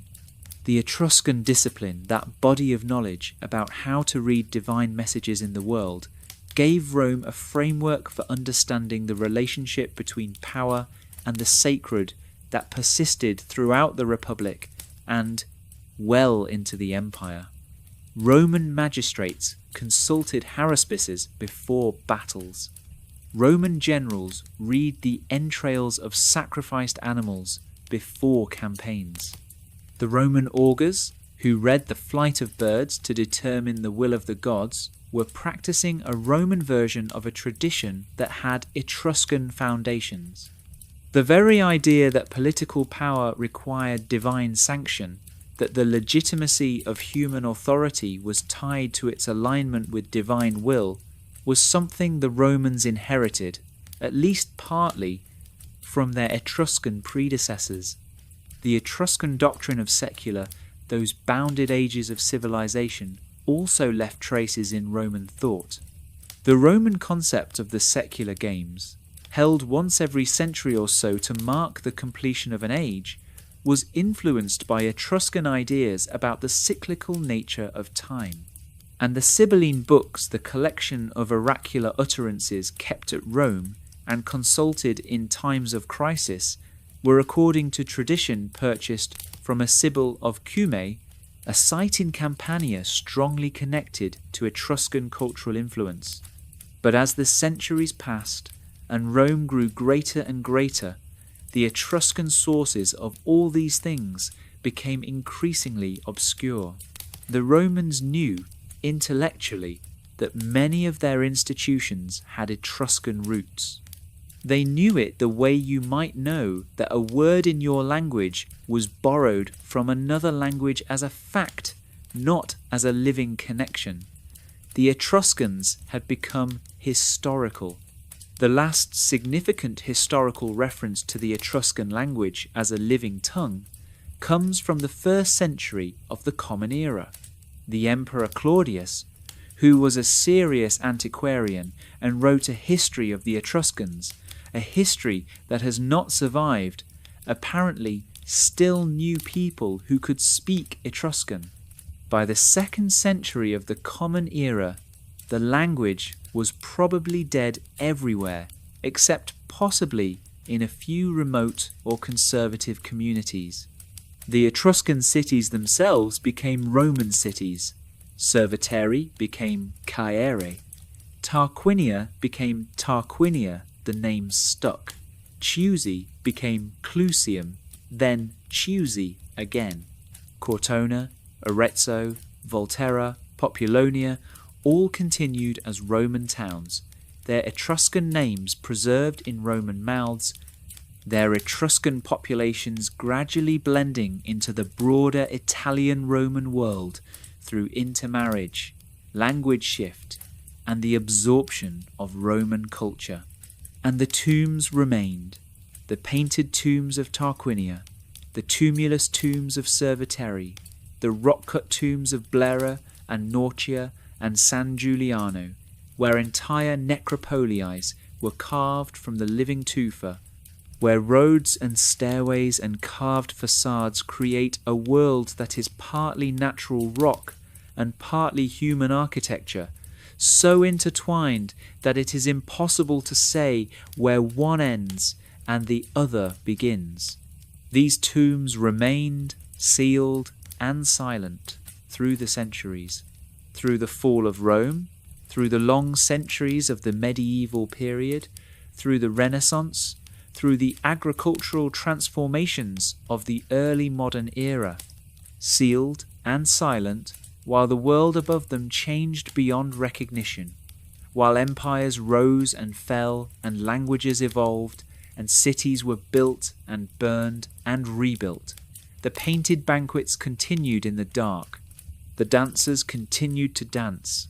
The dolphins continued to leap in their painted sea. And then, in the 18th and 19th centuries of the Common Era, people started opening the tombs. The discovery of the Etruscan tombs was one of the great archaeological events of the modern era, though it was not always conducted with the care that we would expect today. Many tombs were opened by local landowners or antiquities dealers, the famous tombaroli, tomb robbers, who were interested in the portable objects inside rather than the painted walls or the carved architecture. Thousands of pieces of Etruscan art and everyday life were removed from their context and sold, first to private collectors and then to museums across Europe and North America. The story of how Etruscan objects ended up in New York and Paris and London is a complicated and sometimes troubling one, involving colonial-era attitudes toward cultural heritage, the economics of the antiquities trade, and the sometimes ambiguous role of major museums. Many of these objects have been repatriated to Italy in recent decades, following legal actions and diplomatic negotiations.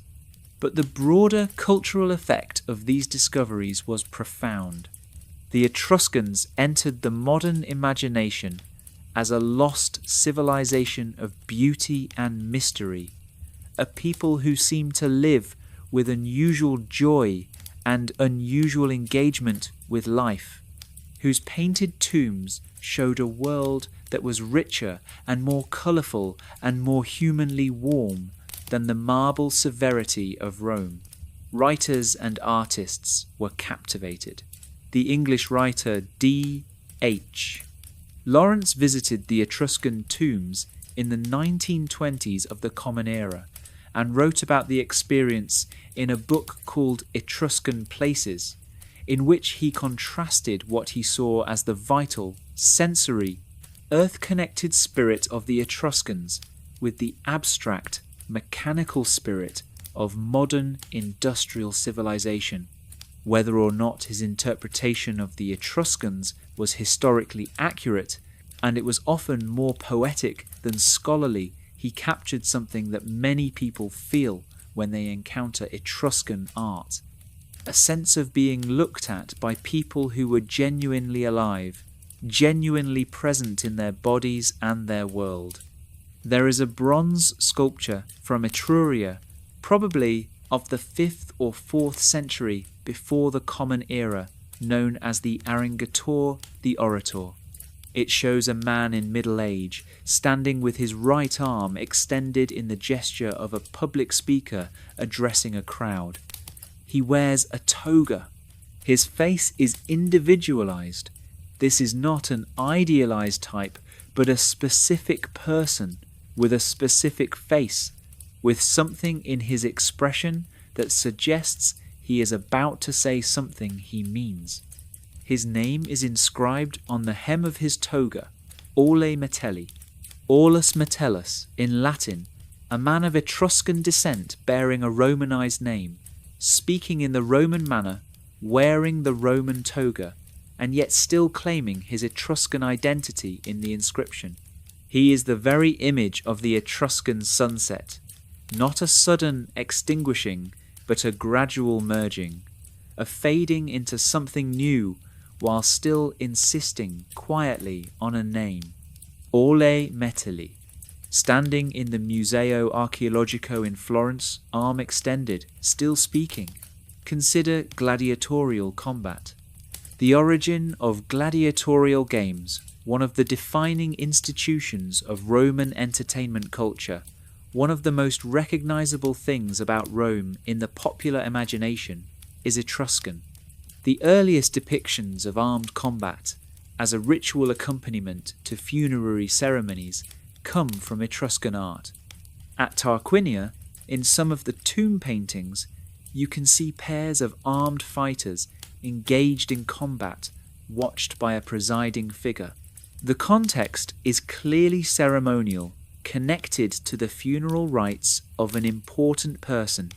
This Etruscan practice of ritual combat at funerals was absorbed by Rome and transformed over centuries into the enormous spectacle of the arena. Consider the Roman concept of the triumph, that great ceremonial procession through the streets of Rome when a victorious general returned from war, the general dressed in the costume of Jupiter himself, his face painted red with ochre, riding in a 4-horse chariot, preceded by his prisoners in chains and followed by his celebrating soldiers. This ceremony was Etruscan in its origins. The costume, the chariot, the painted face, the procession, all of these elements appeared first in Etruscan ceremonial life and were adopted by Rome with the reverent thoroughness of a culture that recognized something powerful when it saw it. Consider the Roman concept of the pomerium, the sacred boundary of the city, the line that separated the religious and legal interior of Rome from the world outside. The pomerium was the legal edge of the city, the boundary within which the full authority of Roman law applied, and beyond which military forces could not legally operate. The founding and the protection of this sacred boundary was an Etruscan idea expressed through Etruscan ritual, and the pomerium was not metaphorical, it was physically traced, originally with a plough, leaving a furrow in the earth. That furrow, that line cut in the soil of what became one of the greatest cities in human history, was drawn in the Etruscan manner, according to the Etruscan ritual, possibly by Etruscan priests. Consider the very symbols of Roman power. The fasces, that bundle of elm or birch rods bound with red straps around an axe, the emblem of the lictors who preceded Roman magistrates as a sign of their authority, was Etruscan. Etruscan art shows these bundles of rods in ceremonial contexts hundreds of years before they appear in Roman usage. The eagle that became the symbol of Rome's legions and eventually of the empire itself, the aquila, the standard carried into battle, may have had Etruscan antecedents in the use of bird imagery in Etruscan religious and civic symbolism. Even the Roman calendar has Etruscan dimensions. The Roman month of June Junius may preserve the name of the Etruscan goddess Uni, whose cult was powerful throughout Etruria, and whose Roman counterpart Juno remained one of the greatest goddesses of the Roman state religion. The relationship between Uni and Juno was so direct that the two were essentially identified with each other, and the temple to Juno on the Capitoline Hill, one of the holiest places in Rome, was built in the Etruscan style by an Etruscan king, decorated in Etruscan terracotta, and may have housed a cult statue made by the Etruscan sculptor Vulca of Veii. Every June, when the month turns, there is something Etruscan in the name. The Romans knew all of this. They did not hide it. Varro, the great Roman antiquarian of the 1st century before the Common Era, compiled extensive lists of Latin words borrowed from Etruscan. Livy acknowledged Etruscan origins for numerous Roman institutions. The Emperor Claudius, in the 1st century of the Common Era, wrote a multi-volume history of the Etruscans, 20 books. According to ancient sources, that would be the most valuable single resource for Etruscan history if only it had survived. It did not. Like so many things, it is gone. But what does survive is the accumulated weight of everything the Etruscans passed along, often unnamed, often unrecognized, often attributed simply to Rome, as though Rome had invented these things from nothing rather than received them from a living tradition. There is something quietly moving in that. The Etruscans, a people who insisted on proper names, who gave their women full personal names and family names, who inscribed the names of the dead on the walls of their tombs so that the identity would persist, became, in the great Roman accounting, mostly nameless. Their contributions folded into the Roman achievement without credit, their voices absorbed into Latin, and yet their names are still there if you know where to look. In the Tuscan, place names that preserve the Etruscan originals in the etymologies of Latin words that trace back through Etruscan, in the names of modern Italian families that can be traced, through medieval records and Roman inscriptions, back to the ancient Etruscan nobility, in the landscapes of Tuscany and Umbria and Lazio, shaped by the hydraulic engineering of a people who understood the water table of their volcanic homeland with an intimacy we can barely imagine. The Etruscan city of Veii, destroyed by Rome in 396 years before the Common Era, has never been fully excavated. Archaeologists estimate that only a small fraction of the city's area has been systematically studied. The rest sits beneath the Tufa plateau and the farmland above it, waiting. Thousands of objects, thousands of inscriptions, thousands of walls and floors and hearths and post holes, all still there, 2,400 years after Rome silenced the city. The earth is full of Etruscan voices.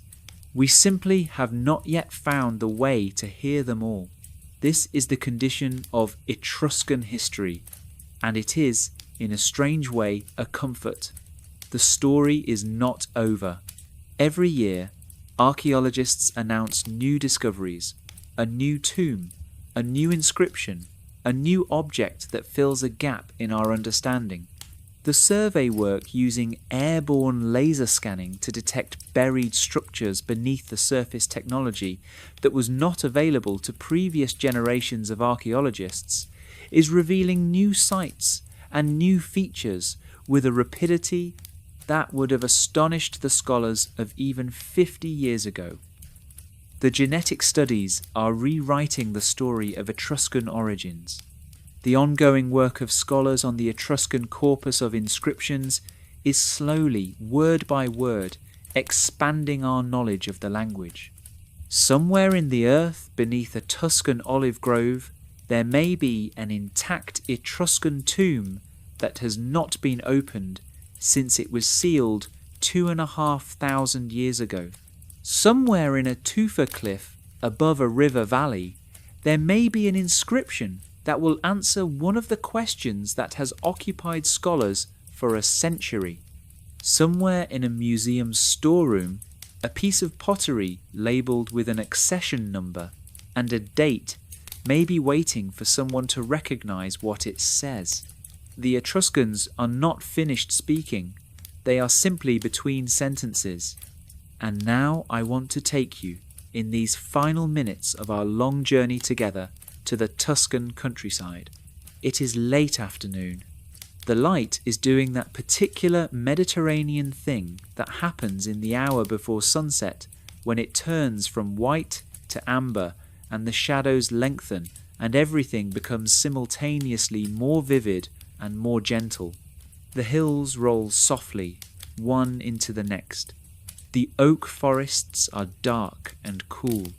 A road ancient, perhaps, running along a ridge that people have travelled for 3,000 years, disappears over a crest toward a farmhouse with a terracotta roof. In a valley below, just visible through the trees, is a dark opening in a tufa cliff, an entrance to a tomb. The tomb has been empty for centuries. Whatever was inside the bronze vessels, the painted pottery, the jewellery, the bones is gone, to a museum or the earth or the light of day. Only the space remains, the carved room cut from the rock, the ceiling with its carved beams, the bench where a body once lay with a stone pillow beneath its head. The afternoon light does not reach inside. It is cool in there, quiet.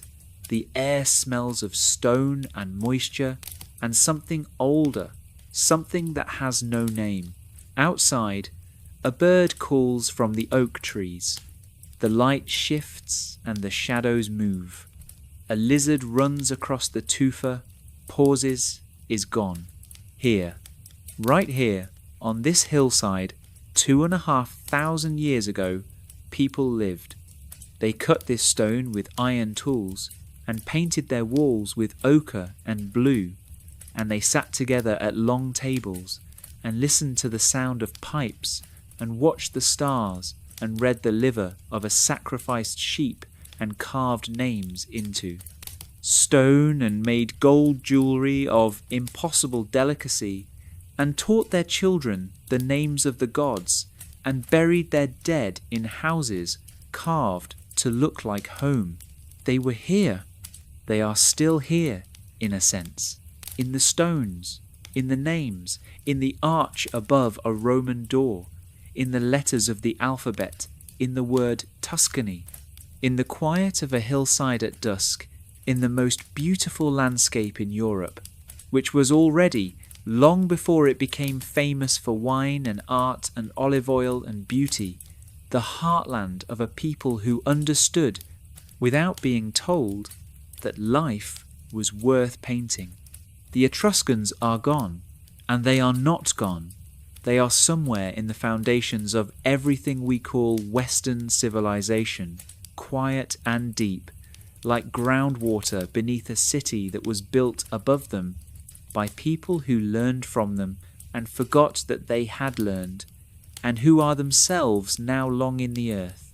And in the painted tombs, the eternal feast goes on. The cups are raised, the music plays, the dolphins leap in the painted sea.